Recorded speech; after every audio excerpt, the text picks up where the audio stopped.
Hello guys, I'm going to show off my Challenge 7 fight, but before that I want to show you all of you my recommended settings all the way up to the 20,000 point rewards. If you haven't seen it already, I posted the Challenge 1 fight already, and here are the rest of the challenge modifications I recommend. For Challenge 2, unless you can deal an insane amount of DPS, don't lower your time below 300 seconds because the animal boss always revives even if you glide and take all 5 of its orbs. For Challenge 3, make sure you leave off some of the higher boss damage modifiers because you'll likely get hit by a lot of the geo projectiles. For Challenge 4, if you have Chongyun, you can have both elemental resistances up for more points. For Challenge 5, just like Challenge 2, leave the challenge timer at 300 seconds and you can avoid the higher damage modifiers. For Challenge 6, same as Challenge 3, you can leave off some of the higher boss damage modifiers and you definitely want to avoid using the ones that decrease your attack because the boss deals massive damage if you wait too long to break the pillars and kill him. You can take off 1 or 2 of each of those challenges because for the 7th challenge you can easily take more modifiers and get over 2,900 points to make up for the other challenges. For Challenge 7, definitely bring your main DPS, 1 healer, 1 Claymore user, and you can fill the last spot with either another Claymore user in case the first one dies during the Geo boss fight, or another healer or support to make sure your single Claymore user and main DPS doesn't die. For the first boss, you're going to be fighting the Animo Cube.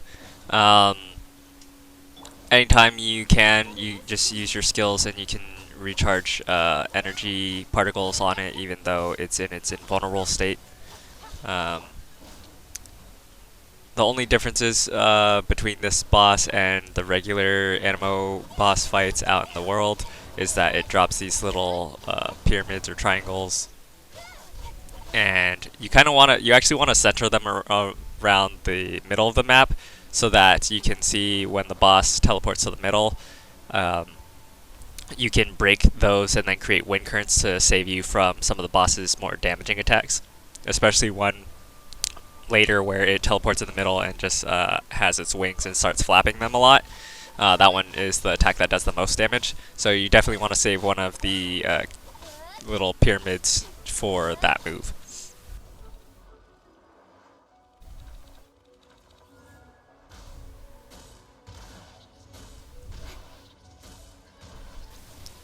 You want to stay near the center because, especially when the boss teleports over there, you can immediately do a high up attack instead of gliding over and wasting time to get there.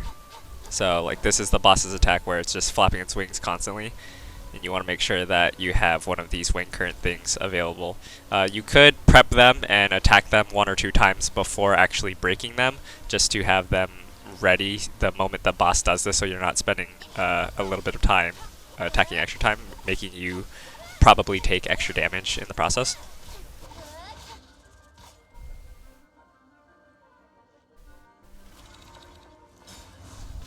The boss also has other moves that are unique to this event besides the that wing move where it's just creating gusts in the center. Is whenever it does that wing clap move, it also shoots out 3 blades in front of it, and also when the boss goes up, and it can shoot like big explosive projectiles too that move really fast, so make sure to dodge those.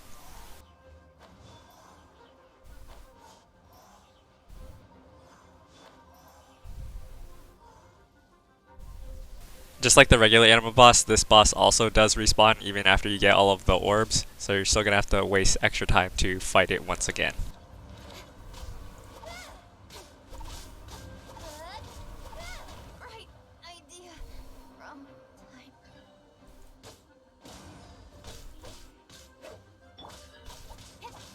The next bosses start pretty much almost immediately, so make sure you're ready and aware of that.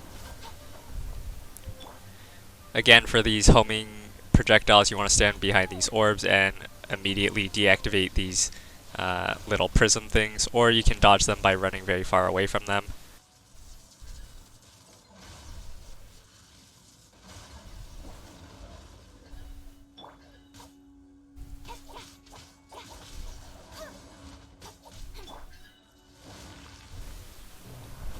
You can see again the boss has a unique attack from the regular world boss that when it does the butterfly wing clap, it sends 3 of those electro orbs in random directions. Some of the boss attacks don't change, like that triple attack, which is like the fist and the scissors and the slap down attack.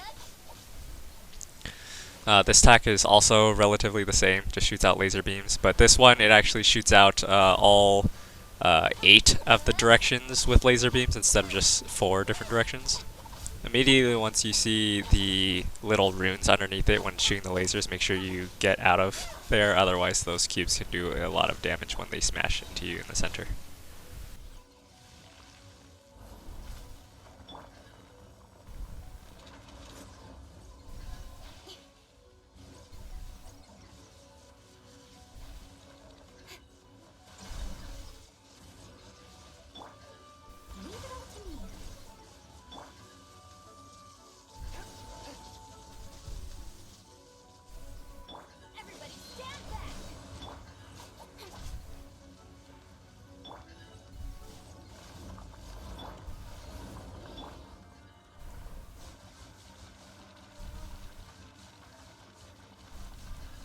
Throughout this fight, one of the modifiers that you might actually want to get rid of is the stamina double consumption, the 100% extra stamina consumption, because that one, at least for my gameplay for Kaching, stamina is actually really important to charge attacks. But if you have a different character that doesn't really heavily rely on charge attacks, then you can just use that one just fine.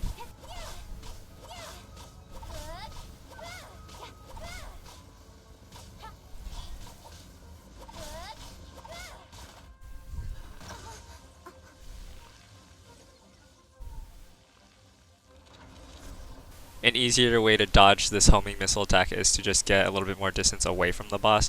The only problem with that is it's harder to start attacking the boss once it becomes vulnerable, and you only get a little bit of time to start hitting it.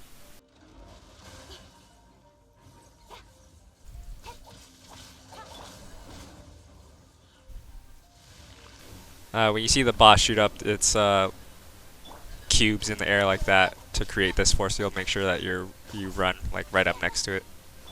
Hopefully you can catch the boss within the electric fence, or you're outside the electric fence with the boss.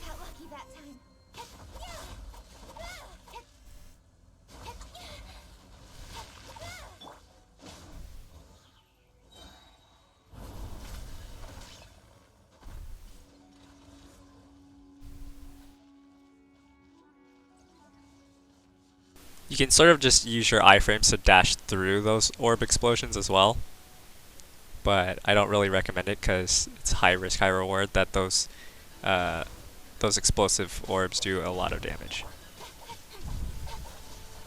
You definitely want at least one pyro or cryo character to be able to deal with these orbs or these electro things after the boss dies.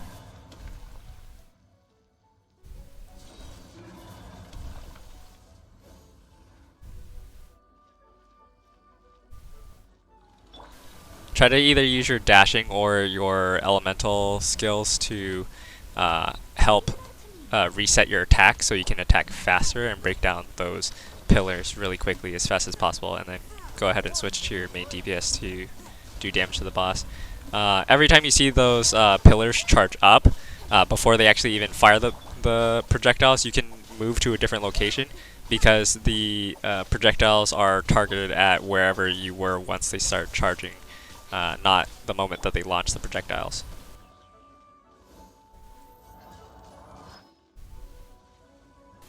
Also, it's a really good idea if you have the higher city reputation to get the food pouch, which I think that's for Mondstadt. I have to double check that. But make sure if you have that, go ahead and load it with some really good healing food and reviving foods too.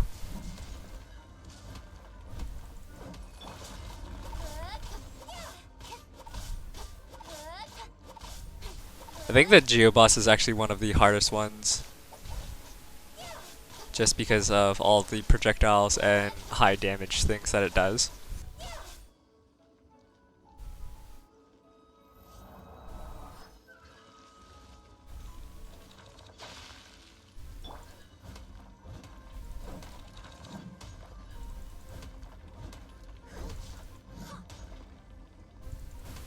Also notice how I position myself behind the pillars so that the other remaining pillars that are doing the shooting can't really hit me. You want to make sure you have good positioning as well.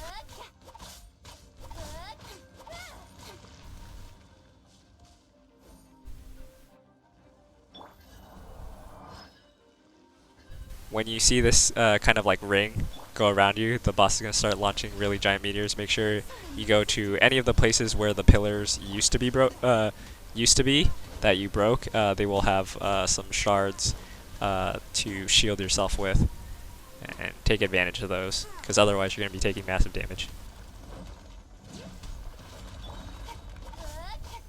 Once you've broken all 4 pillars, if you don't kill the boss really fast, he can send out some geopyramids that will do massive shockwave damage to you periodically, and you'll have to break those with a claymore character. So make sure you kill the boss pretty quickly, otherwise this is going to happen. And I ended up staying alive by just using the food in my NRE pouch. If you don't have a lot of shields, or you don't use your food, you're probably going to lose 1 or 2 of your characters.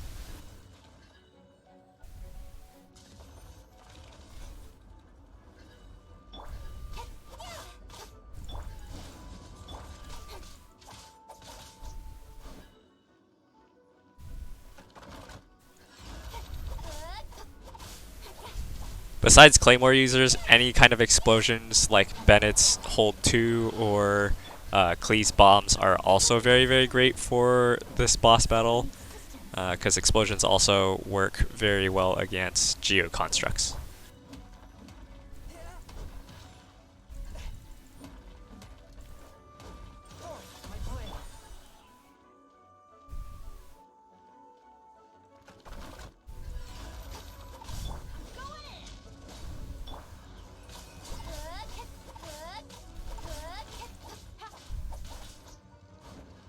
Usually if you can save Noelle's elemental burst, it's really good for finishing off the last 3 pillars, because she can just spin and attack all 3 of them at the same time. That's all for this video. I hope you guys enjoyed it and have a good idea of how to beat each of the challenges to get all the rewards. You don't have to follow my recommendations to the letter. Make sure to make changes based on your team and playstyle. Leave your top scores in the comments section, or tell me how your day was, because I care about you guys. Thank you all for watching. If you liked it, please leave a like, share it with your friends, and subscribe for more content like this. Check out my Discord. It's where I stream my gameplay and answer any personalized questions about the game. I'll help you form the best team based on your available characters, and character builds based on your available artifacts and weapons. Thank you again, and remember, I will always love you.